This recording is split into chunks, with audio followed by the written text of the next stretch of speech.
आता सगळ्यात मोठी अडचण अशी आहे की ज्यांचे कुटुंबीय आर्थिक ज्यांच्याकडे ताकद आहे ते चांगल्या हॉस्पिटलमध्ये उपचार घेतात आणि नातेवाईक चांगल्या ठिकाणी राहतात. परंतु शासकीय रुग्णालयामध्ये येणाऱ्या लोकांच्यासाठी राहण्याचं ठिकाण कुठं आहे?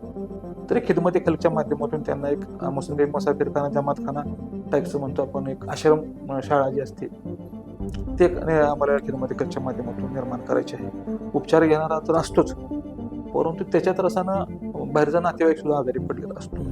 त्याच्यासाठी सुद्धा एक आपल्याला चांगलं सेंटर सुरू करायचं. जर जागा मिळाली शासनाची तर आपण शासनाकडे प्रस्ताव देऊन तो सुद्धा आश्रमशाळा शासनाच्या माध्यमातून करायचा प्रयत्न करू.